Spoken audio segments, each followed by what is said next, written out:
everybody. Welcome to another episode of Nobody Asked Us with Des and Kara, presented by Brooks Running. We had a week off, but we are back. We are What's up, back. Des? We are back. Chuckles over here. I just feel like I just got in trouble. Chris You did. You was got like, last time I had to edit out your giggling, so please don't do that again and ruin the intro. Then you're like, library Kara. Enthusiastic Kara. I was enthusiastic. That was good. I think, yeah. I would give it, let's rate it. I'd give it a 7.2. You've had much better ones, but you were like trying to be like Profesh, yeah. Trying to be profesh. Right, I'm sure we'll lose it as this conversation goes on. Okay, you Solid. have not been in the United States. Wait, did you say the whole presented by? Did you do all of that? I so did. Oh, nice. Okay. I have been gone. I'm jet lagged. So I know. So stop you were phasing in and out here, fighting the jet lag. But you were you flew to China. Mm-hmm. And how long were you gone? When did you get back? I got back Friday night. Okay, so you're still in the thick of trying to get over it. Yeah. We stayed up till like 3 in the morning yesterday, watching TV. What were you watching? Have you heard of this show, The Staircase? Oh, yeah. It's new on Netflix. It's not new. It's got like a really good cast. Is it acting out? Wait. No, I don't know. I was thinking of The Staircase where the guy murders his wife. Yeah. That's the one. But this is like spoiler. an adaptation of it. No, it's I mean, is it a movie that you saw? This is like a 6-part, 7-part. Dude, it's not new. No, I know. It's just new on Netflix, but like they just like have it so it pops up as like new on Netflix. Oh, okay. It's like 2022 or something. Yeah. We're just watching it for the first time. Okay, well, you're in for a ride. Yeah. Did you finish it? We have one to go. Do you think you did it or not? I still have questions. But the owl theory is cracking me up because you can like see the little just owl. Yeah, like I could see it. Like I could see it latching on right there. So that's a twist that was not in my me neither process at all. I was like, okay, I guess maybe. Yeah. So there's a few things that you're like, well, this hasn't been accounted for. I think I'm thinking the Suns probably had something to do with it. Oh, interesting. There's just so much blood. I had a really hard time buying the owl theory. Yeah. Because I'm also like, okay, so the owl like comes down, swoops in, like attacks her head. Yeah. But why is there so much blood all the way down the staircase? Like, what was the owl doing? Just continually. I mean, we shouldn't be laughing because someone died, but you know what I mean? Right. I mean, the theory is funny. You're like, okay, I get it. So this part makes sense, but then. Yeah, because they found like a leaf in her hair or something. I can't remember. A feather. And then a pine needle. A pine needle. Okay, I mean, that is pretty crazy. Yeah. But you're right. Like and the blood splatter work has been so funny. Like where they're just smashing it. Like, yeah, but how is that? Okay, she doesn't have any fractures in her skull, so you can't. This is not. That doesn't make sense. I'll tell you, like, there is no real good answer, and you don't get like a real happy ending. Yeah, not going to be satisfying. Yeah, the part that always bothered me was just like all of the blood. Yeah, like so much blood, and all the way down. Right. When they like tried to do it with the fall. Like the defense team, and they're like, but then she fell like this, and then she fell like that, and then she got up and it was like, and then she fell again. I'm like, okay, that's not it. Right? It seems like very excessive. At all. Yeah. But it's been fascinating. It's so intriguing. That's a great documentary. Yeah. So we didn't plan on. Like, it wasn't necessarily the show that was like, we got to stay up and watch this, but the time schedule's off. So we were like, well, let's just watch another one. Yeah. And then it was 3 a.m. And then did you actually sleep? Did you sleep in? I got up at like 8:39 today. Oh, boo. Which is not terrible. But not great. Right. Which good. I think I'll fall asleep early tonight, hopefully. Yeah. And then sleep a proper night. A proper evening. That's the hope anyhow. Okay, well, we have to hear about your trip. It was great. It was really fun. Yes. So you went to China. Yes. And where did you go in China? Shanghai. Shanghai. There's a marathon for the marathon and a couple events around that. And then after the marathon, we drove to I won't remember the name, and I should just look it up. But we drove to like 3 hours away to some trails and stayed out in the country. It was still a pretty big city. They said it's where I think Alibaba is run out of. Oh, really? Yeah, like that's where their HQ is. I think I'm probably messing that up. Is Alibaba like it's like jewelry or something, right? I think it's like Amazon everything. Yeah. Okay. It's like cheaper stuff. Yeah. Yeah. Okay. And I don't know. I know this from The Housewives. Oh, okay. Okay, on The Housewives of Salt Lake City, one of the women accused her of getting her jewelry from Alibaba and then selling it at a markup. Dang, that's cold. Super cold. Yeah, so HQ's there. Okay. And then we did a little trail run and then got some coffee and then drove back. And then I flew to Seoul for a couple days to hang out with Ryan. And what'd you do in Seoul? It was fucking freezing. It was? It was so cold. We're like, oh, I did not anticipate this. Because you're like, oh, we'll like walk around the city. There's like all these cool little downtown shoppy areas. Like go get some good coffee and some good food. And we walked around the first day. It was like, feels like 12. Like this fucking sucks. That is brutal. It was miserable. And it was sunny. So that was good. But it was like frigid wind. And then the next night it like dumped snow. We're like, okay, we've planned this wrong. But it was pretty in the snow. Yeah. Yeah. How was that Brooks jacket? Did it keep you warm? It saved me. Yeah. I went for the puffy the full time because I didn't bring one. And then I looked at Seoul and I was like, oh, it's like in the 30s. I'll probably want a jacket. And then it dropped significantly. But I had the Brooks one. So I told Ryan, like, don't bring me anything. I'm set.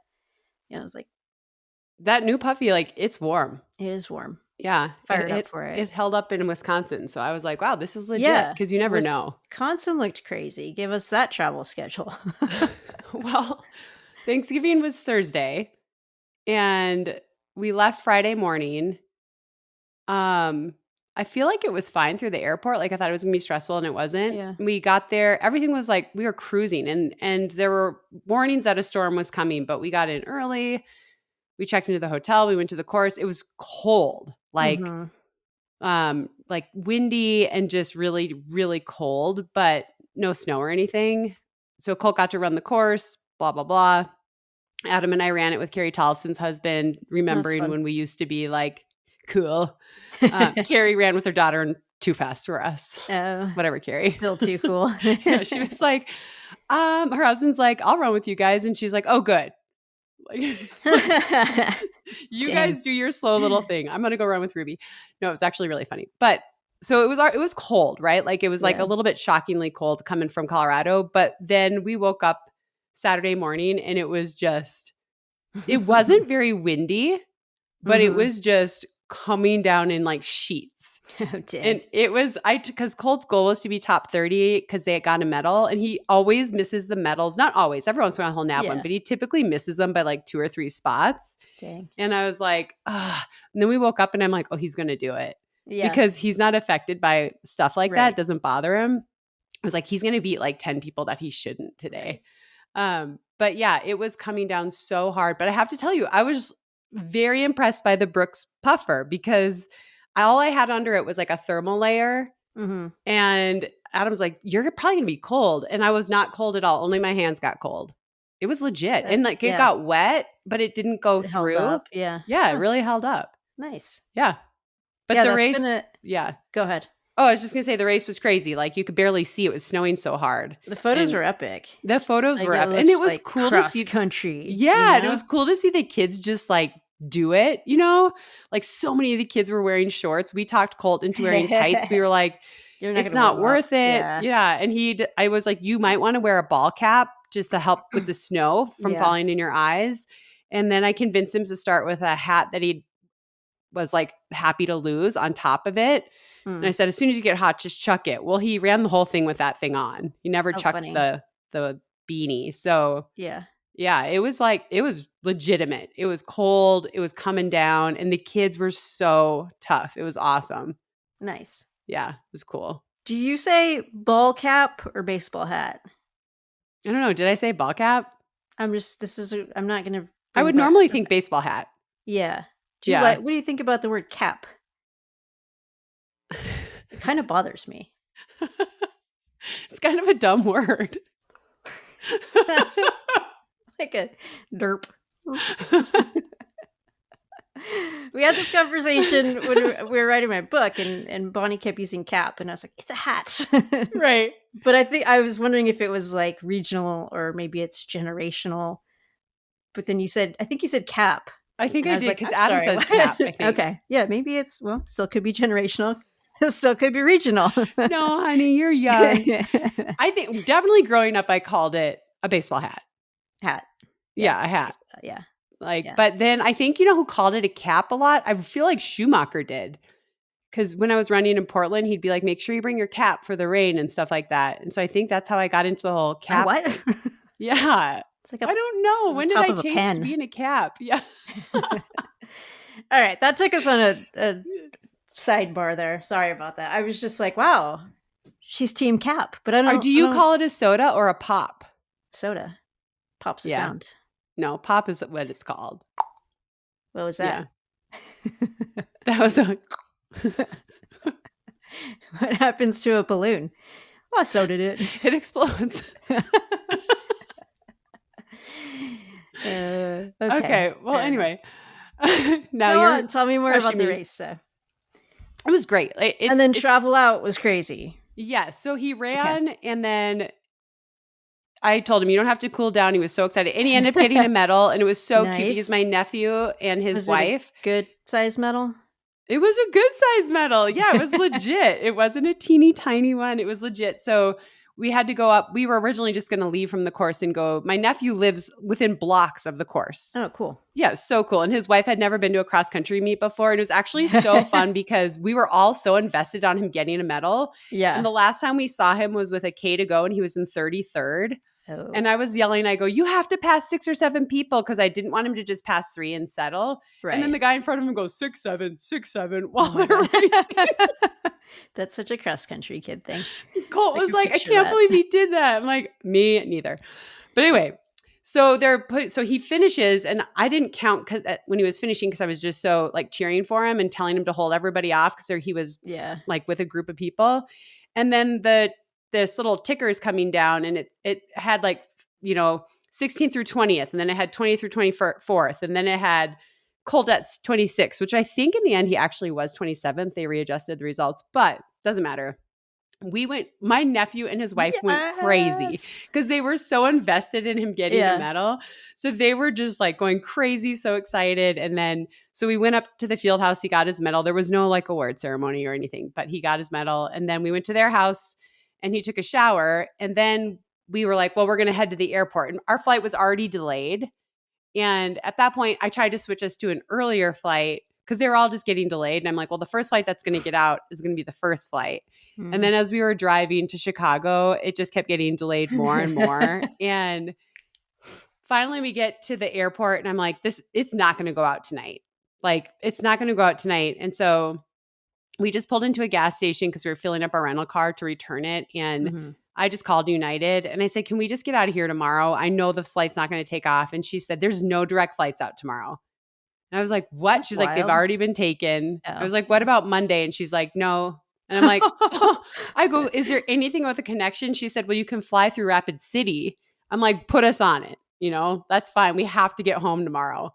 And so we ended up getting on that flight the next day. And then I have all these random Marriott Bonvoy points, like 300,000+. Nice. So I booked this, like, so fun, this suite at this hotel for like 27,000 points. It cost us nothing. This is exactly what they're for. Yeah. And we just had this huge room. It was a suite. And we just like watched movies and hung out and then flew out the next day. So we didn't get out. And our flight, the original flight we were on, it kept getting delayed. It got delayed to like taking off at 11:45.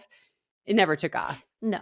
So see that my tactic would be the other way, where I'm like, what's the first flight that's not delayed? Because like I think that if they want things to be on time as quick as possible. Right, so these are already delayed. So like they're gonna like shuffle that, and like those are not a priority anymore. But as soon as they can get one out on time, then they're like, okay, we're back on our quota. Oh, so that's I wouldn't have even thought of that. Yeah. Well, But it's also like, then it's just going to be way longer. So you're like, I'm in Yeah. it, but I'm just trying to get the thing that might actually happen. Well, then on the way back, first of all, we board an hour late to Rapid City, and then they hold us on the runway for de-icing, and we have to wait. Like, we have to wait because of weather patterns, and we have to wait for our turn. And so we only had a 45-minute layover. And so we're not all sitting together. And I like text Adam. I'm like, we're not going to make it. Oh, I got upgraded to first class. So I gave it to Adam and Colt. Oh, And that's so I nice. was sitting in the back and I was like, we're not going to make the next flight. And Adam's like, I'm already looking into rental cars. It's a 6-hour drive from Rapid City to Colorado because the next flight out wasn't until 9 p.m. Yeah, And no. he's like, we could get home We can go home, faster right? by renting a car. So we're sitting there and sitting there. I'm getting more and more stressed. And then I look on my app for the Rapid City flight. Where's my flight coming from? And it was the flight we were on. Oh, nice. And I like screenshot it. I'm like, we're definitely going to get out. It's just gonna, yeah. So that ended up being awesome. We landed in Colorado a couple hours later than we thought, but we got in because that flight obviously ended up being delayed because it was stuck in Chicago. So we ended up getting home. It was what it was. That I can't remember the last time something like that happened to me in travel. Winter Usually we get out. It's brutal. Yeah. But you guys have a lot of directs too, so that's nice. Yeah. We made it. It was good. Good job. And Colt had a good season. Ended a season, huh? Yeah. Is he excited for the break? He was very excited. Yeah. Even when we were there, he was like, I want to be on my break. And we were like, well, you do have to race now. Because the whole week leading up, we're like, you don't have to race. You don't have to race. And then we're like, well, we're here now. You're running. But then he was super glad that he raced because the pictures were crazy. Yeah. He got a medal and he felt really good about his race. But then I told him, like, you don't have to cool down. He was like, I don't. And then he kept saying that on the flight or at the hotel. He kept saying, I can't believe you didn't make me cool down, Mom. And I was like, what? Like, I'm the jerk. I was like, you better go cool down. So he's on his break. He and Adam went climbing for a long time yesterday. He was super sore today. Nice. But yeah, he's just taken 3 weeks at least off. Sweet. That's smart. He needs it. Yeah. Yeah. It was a great year, though. I'm really proud of him. And he definitely has his heart set on qualifying for that national meet next year or the year after. That gives you a little taste of it, a little sense of it. Yep. Did you see the jackets, the Letterman jackets? Did he know about those before, or did he see them there? He saw it there. So 2 kids from Boulder made it. Rocco Culpepper made it, who he warmed up with the day before, and then Lucas Wick, who we know them pretty well. His sister is Colt's age, and they've run club cross country together for years. So he was really excited for them, and then he got to see them like getting their jackets and getting their photos taken. And he was like, oh man, I want that to be me. And I'm like, it can be, just not this year, but it can be, you know? So nice. Yeah, that was a nice touch. I thought that was cool. It was cool. Yeah. And shout out to Lucas and Rocco. I'm super excited for them. So we'll get to see them in San Diego, which is fun. Yeah. Did you watch any of the other regions? Do you have any feelings about the race, or should we save all of that for later in the week? I think we can save it. Also, the regions are so different. The courses are so different. And the way the Midwest unraveled was those kids had to be really tough that day. Yeah. To not let it get to them, you know? So do you think that favors them in San Diego, or do you think that's like it's so different that maybe I think it favors them in the fact that the San Diego course is pretty hard. I think it's pretty hard anyway. Like you have that back section where you're running through the trees that's kind of ruddy. And then you climb that hill twice. And I think the second time up that hill can kind of make or break you. Like if you haven't left anything in the tank, if you went too hard the first time, because you have to have your legs on that big downhill. Right after. It's not like a gift. You're like, so it's a really different, it's different, but it's hard. And I think that does favor some kids that can, like anyone that made that team out of the Midwest had to be really calm and patient. Like they had to be like, hey, it's going to be a long day out there. We're not going to be running PRs. And, the course is going to be messy. It's going to be slippery. It's going to be cold. And I have to run really smart, Yeah. So. All right. We'll see. Okay, we'll get into those races more later. Yeah. That'll be fun. Cool. What else? So wait, you got back on Friday. Did you do anything this weekend? Did you do any running? No, just some light running. I mean, I think we got a good amount of snow up here, and that was like a welcome back. Right. Yeah. Fair amount of snow. So it's been slow trudging. Yeah. But that's okay. Yeah, we got I went to Minneapolis just for the day on Wednesday to do an interview. Oh, nice. And we got a huge snowstorm on Wednesday, so it took me so long to drive to the airport. Like it's normally about 55 minutes, 60 minutes max, and took me like an hour 35 to get there. And I was driving like white knuckling it. I called Adam halfway and woke him up because I had to leave the house at like 5:30 or 5:40. And he's like, oh my God, hello, what? And I was like, this is crazy. Like, this is insane. I don't even know if my flight's going to take off. Like, I don't know what I'm doing. And he pulled it up on the map and he said, well, you're over halfway at this point. You might as well just keep going. Yeah. Yeah. But so anyway, they had this crazy snowstorm. They still had school and everything, but I came home to about 8.5 inches of snow and it was really pretty. And the roads were plowed by the time I came back. Nice. So it's been slowly melting, but that stuff is my kryptonite, not the fresh snow, but when it melts and then it crusts and gets icy. Mm-hmm. And so we're in that pattern. So I was walking the dogs yesterday and my leg just stopped working. I was just like, I told Adam, I go, just go ahead. I'll crawl home. I don't know when I'll make it, but I'll be there. Get there when I get there. Yeah. So basically I've been living in the lever because I can't, I don't know, this slick stuff. It obviously has to do with my brain, but I see it and my leg just is like, nope. Like not going to do that. Yeah. Yeah. That's interesting. It's literally my kryptonite. My form changes dramatically as soon as it gets like the tiniest bit slippery. Just like hunched down. Like, kind of like more braced. And it's more like almost the more tense you get, the worse it is. Yes. Because it's just like anything else. Like if you're going down the hill or you're like riding a bike, if you're on the brakes, like it's just more dangerous. You have to kind of relax. But as soon as you relax, it's like takes your feet out. I know. So when I first moved back here, I would run with Emma Coburn and she's not afraid of anything because she lives up in Crested Butte and it's icy half the year. Mm-hmm. And it would be an easy run, but it would be a fartlek for me. Yeah, because catch up. Good patch, bad patch. Yeah. But that, was it in 20?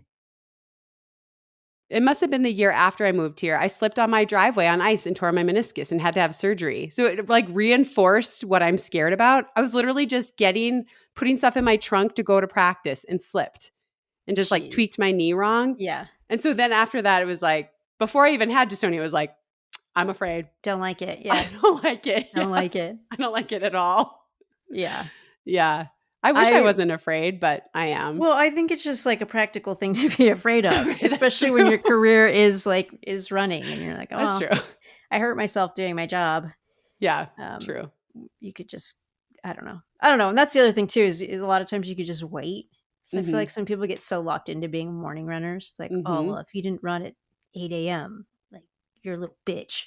Yeah. Like, actually, I just waited until the road was better and had a more successful run. When I was training for the 2016 Olympic trials, I can think of at least 3 different days that Mark and Heather and I went out to go do a big workout and it was still a little icy. And they were like, go home, take a nap, meet you back here in 4 hours. Right. And I would have done my warm up and I'd go, okay. And I would go home, and granted, I'm a professional athlete, so I was able to do this, but I went home, took a nap, ate some food, and went back 4 hours later. And now it's a totally different situation out there because the snow has melted it. The turns are much more easier like on the roads where I was running. So sometimes you have to be willing to be flexible, you know? Yeah. Well, and good point. Good for pointing out that that's for professionals. I'm sure someone will be like, not everybody can, but yeah. Must be nice. Like it really is. To be honest, really is. Anyhow, so that's what we're dealing with here, which is tough. Like, I mean, we're kind of in it for the long haul too. We're like, oh yeah, there's no end in sight for us, but we'll have the lever, and we actually got a Peloton treadmill, which nice. The Plus one is like, it's so nice. It has these dials on it that like to dial the pace like pretty much instantaneously. It's so quick on getting to the next whatever pace you're locking into. So that's been fun. That's really awesome. Nice. Yeah. I'm not sponsored by them or anything. I did that like a podcast thing for them. And I ran on that treadmill and I was like, oh my God, I'm obsessed with it. Like, I want to get one. They're like, we'll send you one. I'm like, really? Yeah. And it showed up. And so hats off to Peloton. Thank you guys. Isn't that amazing? I actually love my treadmill. We have a techno gym and they sent it to me, I don't know, probably in 2019. It is so freaking nice. Yeah. Like the sticker price. I've had people ask me about it and I'm like, It's like a $20,000+ treadmill.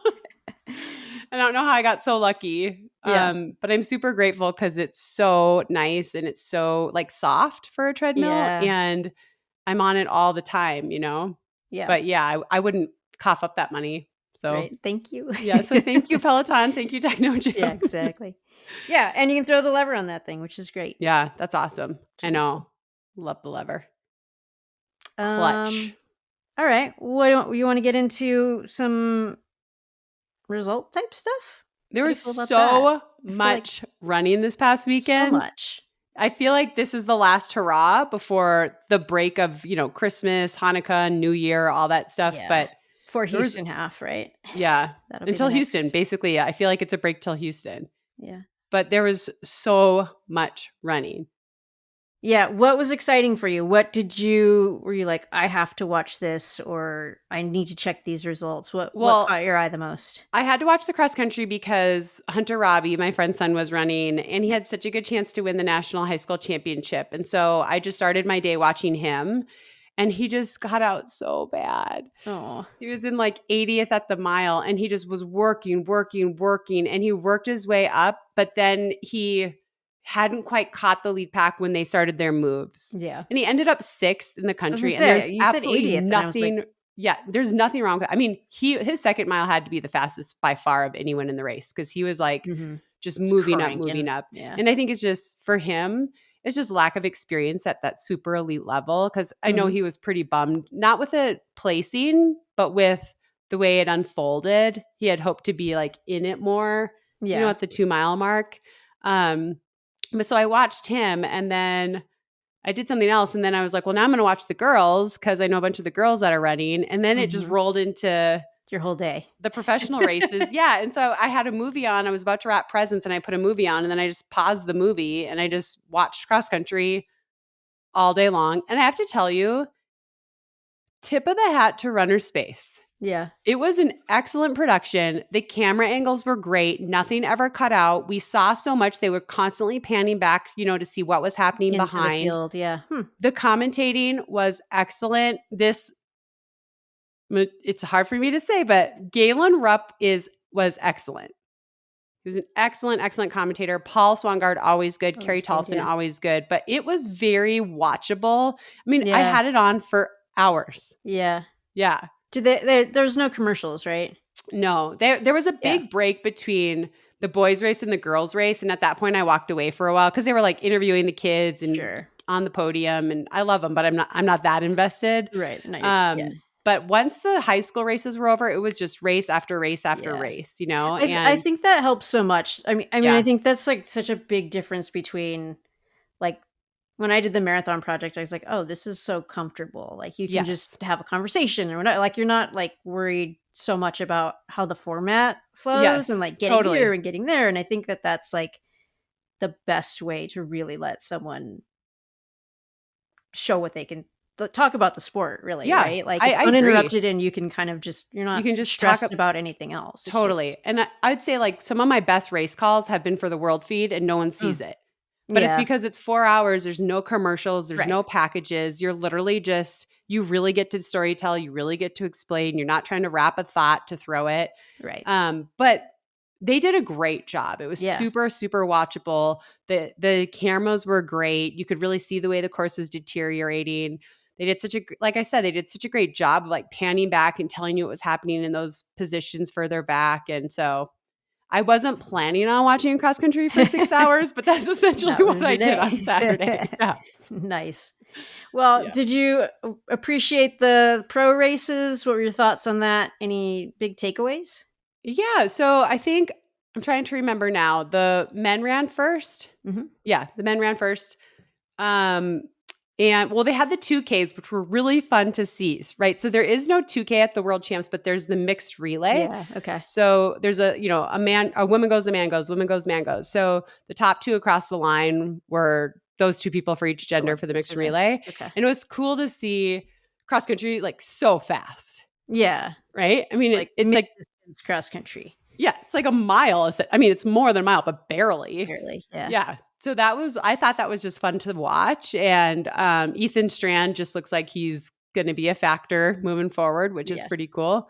And then for the women, I was impressed. Oh my gosh, I'm going to forget her name. Who won? Gracie Morris. Yeah. Yeah. And then Sage Hurdeklecker, who we know is an 800-meter runner, but she was a great cross-country runner at CU. She nabbed the second spot. So I just thought that was fun just to see those 2K races. Innovation. Yeah. But the men's 10K I thought was really exciting. I feel like the U.S. has a really good team. I was sad at first that Connor Mance wasn't running or Grant Fisher wasn't running because Connor was injured. Grant was never planning on running, but it ended up being just a great race. Right. Yeah. High quality athletes being selected. I mean, yeah, that was a good. We had Nico Young in there. Yep. Graham Blanks, right? So coming off world championships, those guys are obviously have proven themselves. Yeah. But I was impressed by Parker Wolf. You know, he just ran such a smart race and waited till the right point to strike. But the college kid who got second, Rocky Hansen from Wake Forest. Yes. Yeah. Colt was watching it with me.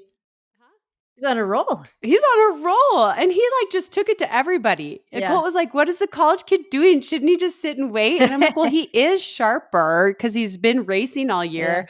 But still, that took some. He's going up against Nico Young, who won a Diamond League this year, who is, fourth or fifth at world champs. And I was just really, who's an Olympian. Right. I don't know. I was impressed because he just went in there, and Graham Blanks is an Olympian. He just went in there and ran his race. And so Parker Wolf was obviously the superior athlete of the day, but I was very impressed by Rocky Hansen. Nice. Yeah, it's cool to see him like kind of put that back to back together. Like obviously great run at NCAAs, and then this is pretty validating as well. Yeah. That's cool. That's cool. And on the women's side, anything stand out? Kind of the same thing. Grace Hartman making the team after just running at NCAA cross country. I feel like she was 6 or something at NCAA cross country and then got 6 at the national championship. Like, she runs at NC State. I was happy for her. Wayne Colati just is such a good cross runner. Yeah. But Katie Izzo, who ran Save the 10,000. Yeah. She ran like a baller out there. Yeah. And, I've really only seen her race at Save the 10. So I was a little worried at 7K. I was like, oh, I hope the wheels don't fall off or anything, because she kind of ran out of steam a little bit at Save the 10. But she just kept pressing and pressing. Like, she is a good cross country runner. Yeah. I think she appreciates cross more than most folks do. Like, she really sees herself as a cross country runner. Yeah. It was pretty sweet. It was cool. I was really happy. Wayne seemed like really happy too, which was cool to see her show some emotion, be excited about it. And I mean, I just think that's another really good women's team that's going. Were you surprised at all that Parker Valby or Shelby Houlihan didn't make the team? I mean, you just never know, right? Like, there's no slouches on that team. Emily Venter's coming back and running really well. That was cool to see.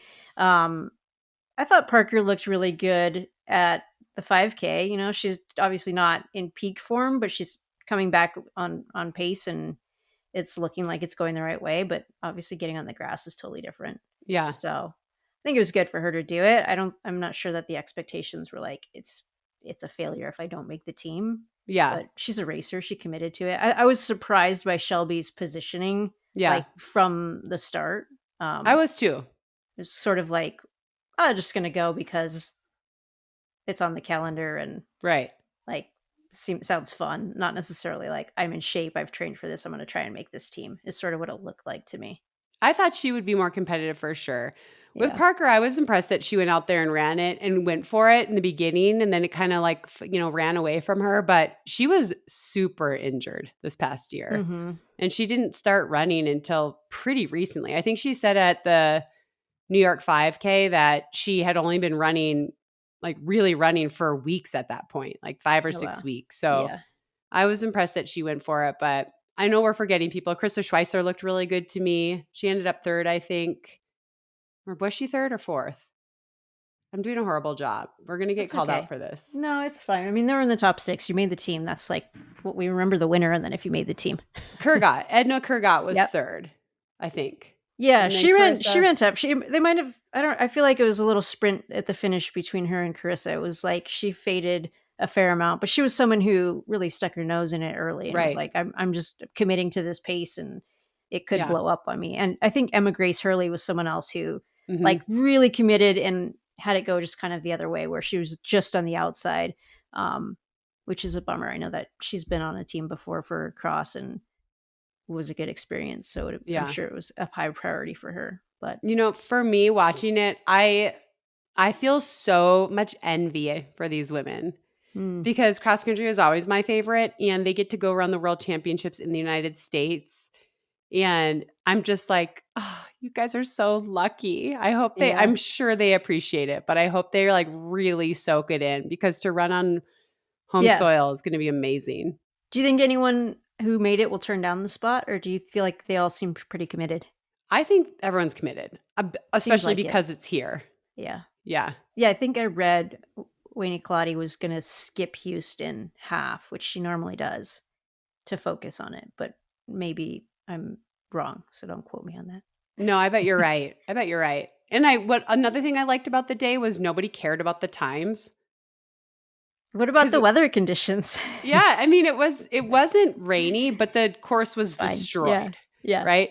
It had rained a couple days leading into it. And then the 2 high school races went first, then the 2K Yeah. races, then the 10. I mean, it was It was really comical at fun. It times. was fun to watch the decision making Yeah. too. Like, okay, do I run in the muck? Am I going to take a better line? Like, I got to recover from this little slip. There Mhm. was a lot of that going on, which you don't see too. I mean, when you're that later race in the day, it's significant. You're like, I Yeah. don't know, should I run longer distance or I felt like a try lot and of people were taking there was a big turn on the course, like a big yeah, left-hand turn, and they were like, "Oh, I'm gonna run more because that yeah. looks like a fall right there. Well, It's they not should have worth it." watched NCAA's and they could have just gone under the rope and run less.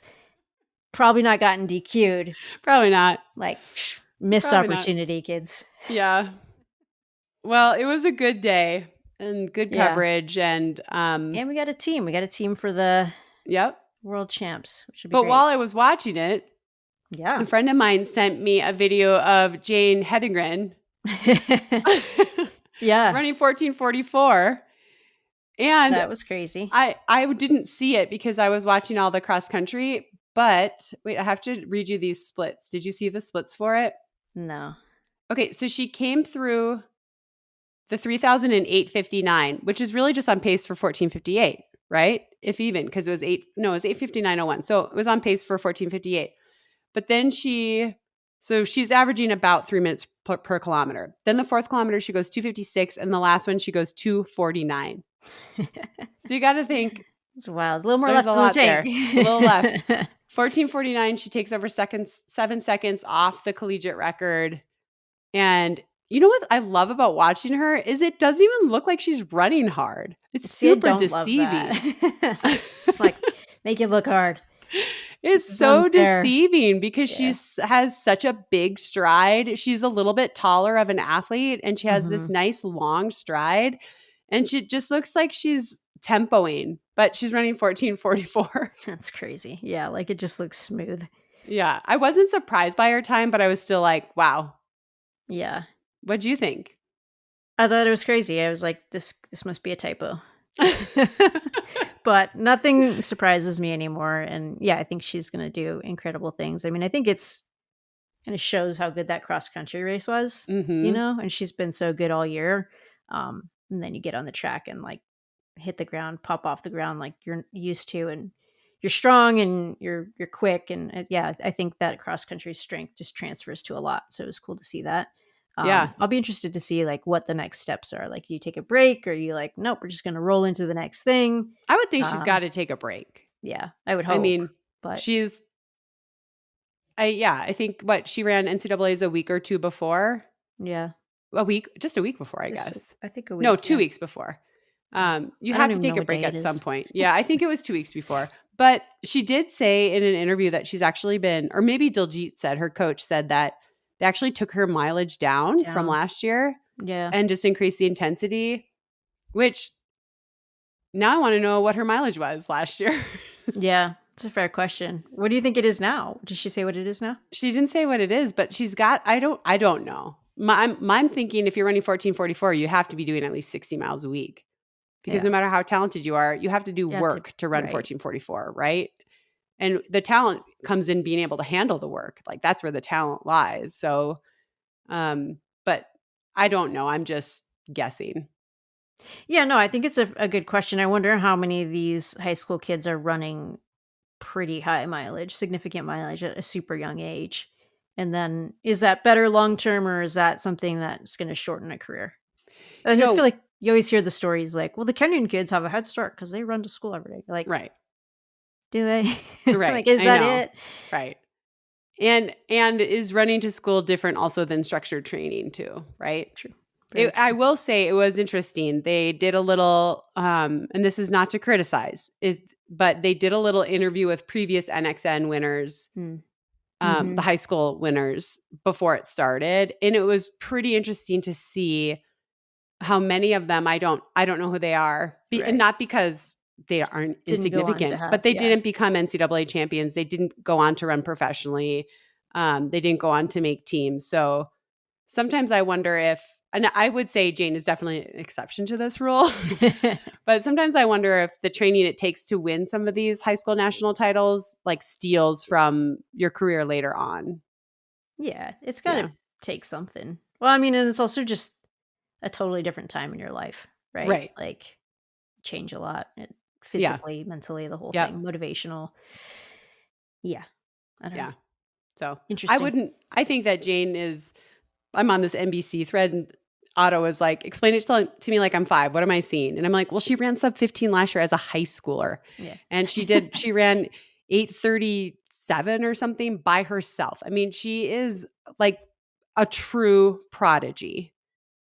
I mean, I wanted to compare her to Bolt, but I was like, he's going to say I'm taking it too far. But she's legitimately just so good and such a natural. And so it's hard to contextualize it. And I doubt she'll run in the collegiate system more than 1 year because whatever team is up for grabs next year, she's going to make it. Right. She's, tracking for it. Yeah. I mean, I feel like we've had these high school phenoms and they just like keep getting better and better, but there's someone every year that you're like, oh my gosh, like we've never seen anything like this before. And then the next year there's someone just a little bit better. So I don't know. I mean, as much as I do think that you're like, well, this is incredible. We've never seen this before, and it's true. But are we going to see it in 2 years again? I don't think so is it going to because be a little bit better? She's so young. She just turned 19, right? She just broke the college record. Yeah. And as a 19-year-old freshman. I mean, maybe I'm wrong. Maybe there's some girl running right now that's going to blow my mind in 2 years and I'm going to be like, well, never mind. I just think that Jane, the time she ran last year really put her in a different category than some of the phenoms we've seen before. Fair. But I don't know. I really hope she makes the world championship team in the next for China in 2027 and get some experience for then the Olympics. Yeah, but that would be huge. I'm sure she really likes the pressure I'm putting on her, so I'm just going to stop talking. But I think I would imagine it's probably what she's thinking and has put on herself. You know, I'm sure her goals aren't like, I hope to qualify for the nationals. Yeah, well, that's what I liked about seeing her at the NCAA cross was she ran phenomenal. She got second, and she was disappointed, and I was happy. Like I didn't want her to be disappointed. But I was glad to see, she is competitive. She wanted more than that. You know, she's not just out there running and being like, okay, whatever I do is good enough. She has big goals and you have to have really big goals to accomplish the stuff she's accomplishing. So for sure. And she's the nicest. I want to say she's a kid. I guess she's 19. I guess technically she's an adult, but she is so kind. Like at Brooks PR, she's just so nice and like talked to Colt. She's like, you're Colt, right? He was like so pumped that she knew who he was. That she knew who he was. Yeah. And she's just such a good person. I bet she would be a great teammate, which is that's one thing of a bummer is I'm sure she will go pro because she should. But it would be super helpful for her team to have someone like that around, you know, to show how to lead. And then she's just a really good teammate. So I don't know. I think really highly of her. Nice. Yeah. That's awesome. Yeah, it's going to be fun to watch what she does next. Yeah. And then there were marathons. 14:44, not a rough start. Yeah, and No, then it's there were pretty good. marathons. I didn't pay as much attention to the marathons. Please tell me you did. A little bit. I kept an eye on them. I think Valencia was incredibly interesting.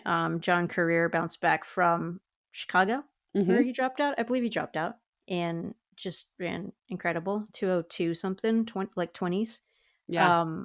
Which is crazy. And Jocelyn, her last name escapes me. Jepkosky? Hold on, let me look. Sounds right. Oh, see, this is so bad. Yeah. Jepkosky. Jepkosky. Yeah. Jocelyn. What'd she run? 2:14?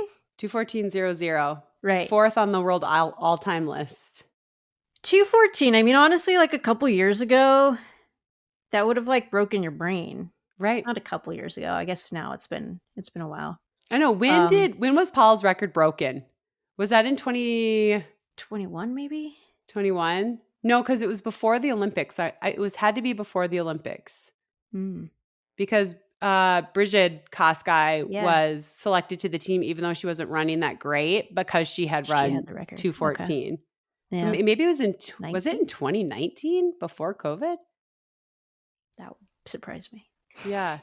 But that broke my brain when that happened. Yeah. Well, like we just looked at Paula's record and it was just like, okay, that's the outlier. No one's touching that. Yep. But if you get under 220, like you're moving. Yeah. I mean, just think of how good Mary Katani was, you know? Right. And you're like, okay, she's next level. Yes. And she can't touch Paula's record. No. What did she run? 2:17? Yeah. And you're like, holy shit. Like, yeah. You're like, she can't even sniff it, right? So Paula's is so out there. It's just outlier stuff. Which is crazy. But now it's 2:14. Yeah. Bridget Kosgei actually won the Shanghai Marathon. She did? She did. Right. I was like, they're absolutely ripping. And it was like 2:16, I think. And she just ran the Sydney Marathon not that long ago. She finished second to Safan Hassan there. Yeah.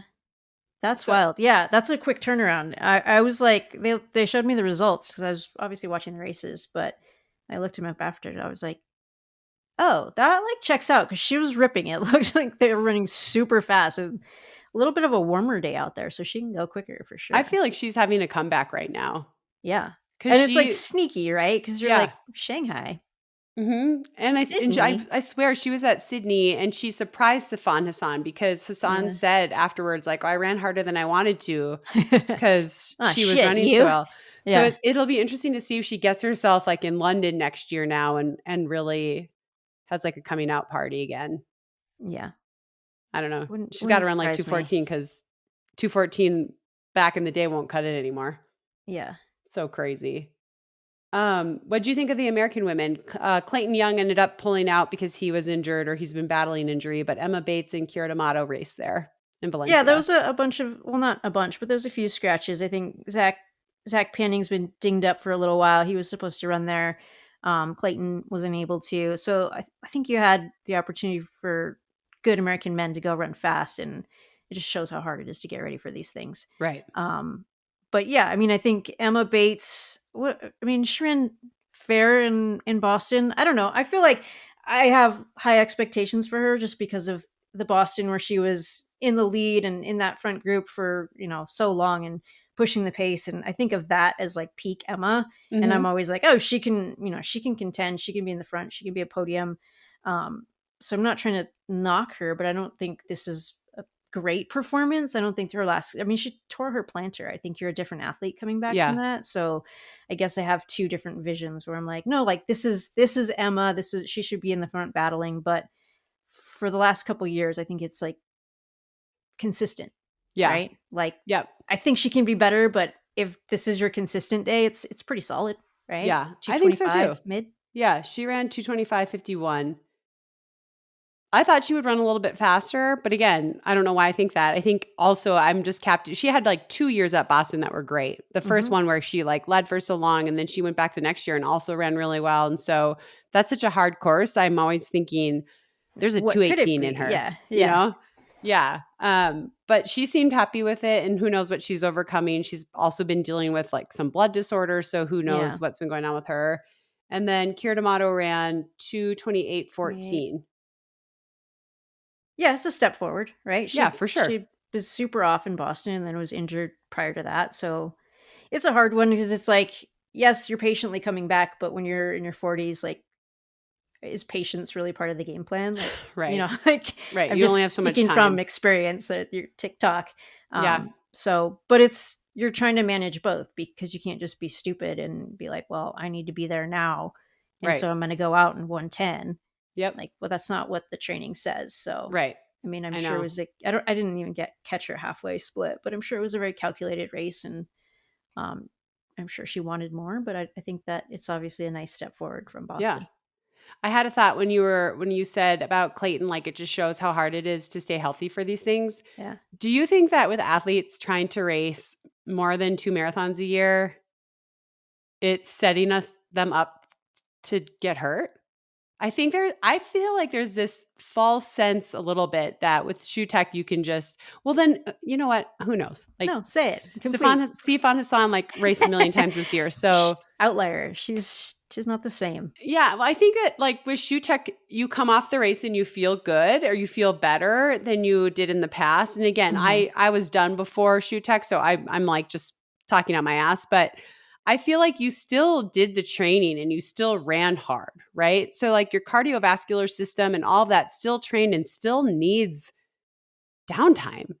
Like between the ears too. Yeah, and especially mentally. And I feel like a lot of these athletes, they'll be back at it a week later. They're like, my legs don't even feel bad. And I think I don't know, but I've just started to wonder, like, can you just trick yourself into thinking that you're fine? But you still did that huge bulk of training. You did it faster than you would have without the shoes. So, you know what I mean? It's not Yeah. like the shoes shortcut. You just were able to train a little faster, but you still did the work. Right. You know what I mean? Right. You And the still effort put was your still there. Like body you through the ran ringer. faster because you were running hard. Right. And sometimes I just wonder like, yeah, are we digging a little bit of a hole by thinking we can go to more than twice a year? I don't know. I just had that thought. No, I mean, I think it's fair. I think there's a lot of reasons for it. I mean, obviously, more opportunities to make money is it good for the sport because you're being present more and racing more. That's a good thing. Um, but I do think it comes at a cost for Yeah. sure. And whether that's like in the year or length of career or whatever it is, I think being durable is still going to be really important.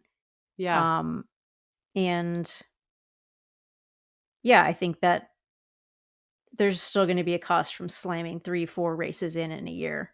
I even So, think like, about do you oh, overcompensate on the other side where it's like, "Okay, like, now I need to take a year and just do halves or get right. back on the track." Like, if you can balance that, maybe it works, but it's still a lot. Yeah. I was even thinking about it in the shorter stuff.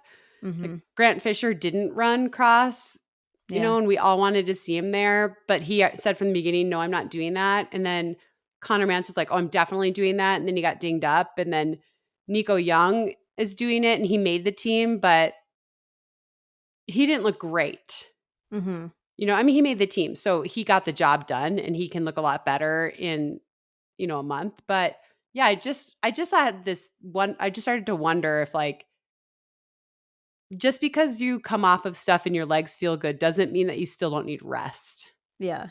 Well, I think that's even the case without the super shoes, right? That was kind of like people will be like, "Well, how much time do you take off?" And like, "What's the game plan after?" I'm like, "I take 2 weeks and I leave my shoes at home. Like, I don't run a step." Yeah. And that was kind of crazy. Like, you would have other athletes who'd be like, "I take 3 days and then I get training again," or like doing Yeah. secret training or whatever. Yeah. Um, which I don't know. Maybe they had shorter careers, or maybe they had better races because they kept the fitness closer. I don't know. It's Yeah. it's very individual and depends how you're managing it and what's important and what you Yeah. want from the season and the year, and then you go back out to, like, the Olympic cycle and yeah, a lot of pieces to it. Yeah. Yeah. Good question, Well, though. I was just thinking about that. Yeah. And then there was another marathon. Another one. CIM, right? Yeah. I You was watch that one? really just no, but I was Just just like, tracking Courtney to Walter because I was there like, you go. Courtney, who ran another big personal best. She ran 2:38 high. Didn't quite get the Olympic trial standard, but I feel like it's coming. Look at the jump she made Good in improvement 6 curve weeks there, or something. right? Yeah. So I was super pumped to see She her back out looked like there. she was racing this one, like, she looked Yes. like she was at the finish, like, okay. Tired. Yeah. Like I did it. I put Yeah. it all out there. But I feel like she can easily get 2 Yeah. more minutes. Find the time Yep. there, for sure. Just a Yep. little bit more experience, get the Yep. fueling strategy, get the legs used to the pace, like, I think Mhm. I agree with that. Yeah. Um It was interesting, she said on her Instagram, like, "Oh, it's a different pain cave." So, even though it's so much shorter than she's used to, it's just a different kind of pain, right? Yeah. I Yeah. mean, it's like the 800 meters versus the marathon, like, Yeah. they both fucking hurt. Different ways, but yeah. Yeah. Okay, well, That's funny. what about the other people in the front? Did you pay Um, attention? I I'm gonna forget the names, I just was tracking it. I know Footsum won, and he just kind of got it late. There was, Okay. one, the guy who finished runner up, give me a name. Uh, do you have the names up? I think it was I don't wanna say John or something, but I'm just making that shit up. Hold on. Pause. I know. Pause. Now I'm looking too. Oh, yeah. Joey Whalen? Joey Whelan? Whalen. Yeah. So he was out front for most of it and kind of pushing the pace, and I want to say he was on like 208 high pace for a long time and just hit the wall late, and Footsum kind of rolled him up and took the win. Footsum won a couple years ago, so he's He knows the two-time. course. Yeah. Yeah. And yeah, so and this kid, he had like a string of, like, this is kind of funny that we're just talking about this, like 3 or 4 marathons this year. I think he did Indy Monumental. He might have done Chicago. Mm. Maybe not, but he's done a couple, this fall already, so had he had a little fresher legs, maybe he gets the win. But Yeah. really brave running from a guy, Yeah. you're like, I love that. I like that about CIM. I think you get a lot of really similar caliber athletes that can go to the front and try to win and be brave, and yeah, like, he just wasn't afraid. And you're like, "Oh, I don't know this guy's name yet." Right. And now you do. Well, now we looked Now it you up, and do. now we do. Yeah. But yeah, that was cool. And then on Crazy. the women's side, do you want to give us the result? You have it up. Um, Molly Bourne won. Yeah, great debut. Debut from the Yeah. Puma group. Yeah. Um, Also, there's like a pack of 3 to 5 women out pretty hard. I think they were on like 224, 223 pace for a lot of the way. And she Well, just kind of whittled them down. I didn't realize this because I wasn't watching it, but she Yeah. fell right before the finish. Did you see her, like, if you go to her splits and you look from 40K in, she's running like 523s, 522s on those, like, 35 to 40K, and then 6 flat from 40K in. Like, Wow. she hit the wall, and But kept fighting. held it Yeah. together. I mean, yeah, she did. She fell, she gets up. Like, there's a Instagram, you can find the video. Um, Super impressive that she, like, kept it together And and she still set a ran that course time. record Right. still. Yeah. She ran 2:24:09, which was a course record Yeah, that's after crazy. hitting the wall and falling. I Right. mean, what a badass. Debut. Yeah, so that's exciting. I mean, I think you kind of look at that Puma group of her. They've got Fiona. I think Taylor Rowe will probably be interested in moving up to the marathon at some point. And then you Yeah. get those 3 working together. That's going to be scary. Yeah. So that was And then exciting. Sarah Hall had a good run. She She got did. second, Yeah. 224 high, I think. Yeah, because she was closing in pretty aggressively. Oh, 224:36. Yeah. So she closed that gap significantly in that last 2K. Yeah, that was a good day for her. She's had kind of some ups and downs lately, so it was good to see her like have a good day. And Yeah. I mean, Sarah's just like always out there, but Right. it was still Yeah. cool. It was just I felt like she was excited about it, She and seemed, yeah, especially after yeah, New York, where you're like, you yes, do all the work and then you don't get the result. You step yeah, off and you're like, well, heck. But she's yes. a gamer. I figured we'd see her in another race before the end of the year. And then, Um, is it Megan Saylor? Megan Saylor third. Yeah, BAA athlete. That was cool to see. She ran like a 109 mid in her prep half. So you knew she was ready for something good. So I was reading that there were, hold on, 54 Olympic trials qualifiers there. That's crazy. That's crazy. That is crazy.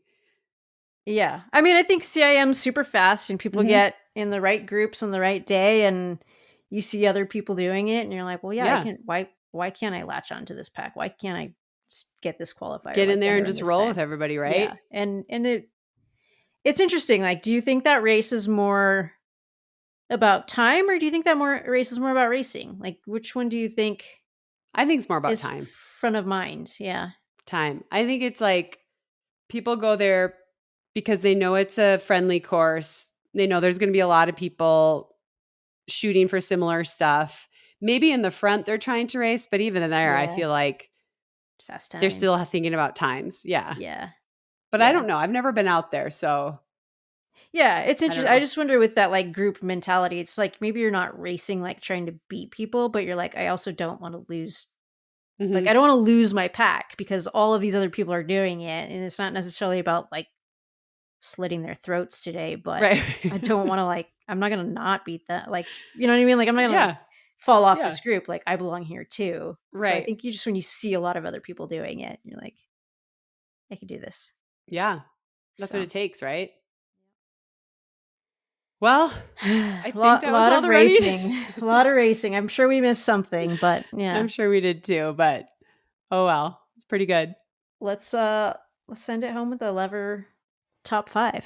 Okay, lever top Tell 5. us about a little about your lever use the last couple weeks, and It maybe give us a code if we have one, or we can drop it in the show notes. I think it's nobody asked us That sounds right. for 20% off, but it has saved me. It is funny. My watch has told me that my outside time is down because I have set it Please up get that some like sunlight. I need outside time to also be sane, but it has saved me.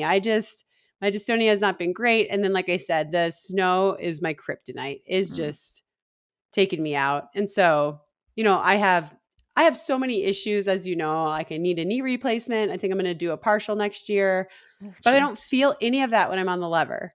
When That's I'm on the wild. lever, I don't know what I look like, but I feel like myself. Like I did a little workout today. I did quarters Nice. and it makes me so happy. Yeah. So I love it so much. So my number one for today or my first thing would just be like a thank you to Lever because I honestly do not know what I would do without it. We Yeah. have a zero runner and we have a rower and I'll do it and I'll lift and we have a tonal. I'll do that stuff, but nothing makes me feel like me but running. Mm-hmm. And without the lever, I would not be able to. So thanks for Nice. keeping me sane. I love that. Yeah. Thank you, Lever, for keeping her Thank sane. you. Yes. This would be a different pod without you. Yes, it would. Love it. All right. That's just the pre-chatter. Do you want me to start? Yeah, go for it.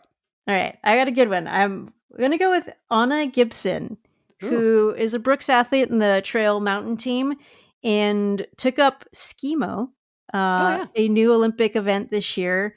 And they had their world championships. It was her first time racing in the event properly and went ahead and qualified for the Olympics. So bravo, Anna. That's pretty cool. Yeah, the story's amazing. You should check out her social. And now you have someone to root for at the Winter Games. Yeah, that's really cool. Okay, I'm going to go with I'm really glad that Colt got to run one real cross country race this year. Yeah, there you go. It was a hilly course, it was snowy, and I think he learned a lot about himself. And I was just glad to see him like run in an environment like that. So I know not everybody was pumped about the weather, but everyone seemed pretty upbeat, to be honest, though. No one was really complaining. Everyone got out there. Nobody didn't start. So it was really cool to and all the photographers were still out. The fans were still out. So it was cool to see that hardy weather and a hard course. I was like really proud of him for that's awesome. Running hard and running well in that. Yeah. Learn a lot about yourself. Yep. Good job, Colt. Yeah. Okay. I'm going to go with my trip to China, my hosts from Brooks. Yeah, it was awesome. It was a lot of fun. Did a lot of stuff. I learned I have a nickname in China. I want to play it. I was like, wait, can you say that? Maybe some people will be like, that's not what it really means, but we'll find out. Let's play it if I can get it to play here. 领跑姐 Did you hear that? Yeah. 领跑姐 So it means leading lady. Oh. That's my nickname, apparently. A man at the panel asked me a question. He's like, we watch you race here and you have a nickname. We call you Leading Lady. Why do you lead so much? And I was like, okay, hold on. But it was pretty funny that was brought up. And I just had a good time hanging out with them and watching, Shanghai Marathon, learning about the culture, and even just things like having a meal where you're talking about, and like they're trying to translate what exactly something that they're used to having all the time. Like, what's the English translation? Do we even have it? Like, it was just, I don't know, it makes you appreciate people taking the time to like teach you about themselves and their culture and their world, and not being like, why don't you understand immediately? And then Yeah. also reminds you that like I don't know, we just expect people to cater to us. I'm like, Yes. I just know English. Sorry. Right. I I always know. feel bad when I travel. I'm like, I should know at least one other language. I But know. the trip was fun and they were great hosts. That's awesome. Yeah. That's a good one. I'm going to go with, I make a book for Colt every year. It's become more and more about his running, and it takes me forever. It's a photo book, and then I glue all the bibs in there. But I just finished it today. Nice. And so I'm going to give a shout out to the elite running community, because I cannot believe how many elite runners are in this book this year. Like Hobbs Kessler, Cole Hawker, Cooper Tier, all these people. You're in there with a picture with Colt. Who's our favorite? CJ Albertson, Dot. I mean, it's just like endless. Clayton, Trey. It's endless the amount of people that will go and like take a picture with Colt and like encourage him. So it was really cool putting the book together and just being like, he is so lucky he gets to rub shoulders with all these people. But just a shout out, because everybody, Nikki Hiltz is just so nice to him. And is always super supportive of him. And it was just fun reflecting as I went back and put this book together for him. Like, he's a lucky kid, but it's a great community. So no, it's cool. I think it like athletes taking those moments can change like how you view the sport, the memories you have, like what you decide you want to do with it, Like, remember meeting Melody Fairchild and like she did like a visualization thing, and it's like those moments, like I remember it still because you're like, well, she was significant. That's so awesome. Things like that stick with people for a long time. Yeah. That's a good one. All right. Well, I'm gonna wrap it up with the Brooks Cross Country Nationals, which are this weekend coming up. I think they're gonna be epic races. Gonna be back in San Diego, carrying on a long tradition. We're gonna be out there chatting for a live pod. We'll drop details as soon as we have them, and really excited about it. It's going to be, I think this event is going to be it's going to be fun to watch it live on this year, but I think it's going to be really cool to watch it change and grow and evolve in the future. I think this has been like, I don't even know what to call it. Just like a crazy process for the Brooks folks. Like, okay, like we just need to save it. We need to get it going. Like, let's not lose the tradition. But then you get to put your stamp on it moving forward. So I think that phase one. They really had to just get it together so quick. So I'm excited to see how it evolves over the years, but I am super excited that he saved it. And I'm looking forward to having a little Des time. Yeah. Des and Kara, IRL. Yeah, I saw that. It must mean something. Closing time. It's closing time, folks. The lights are out. We'll see you next time.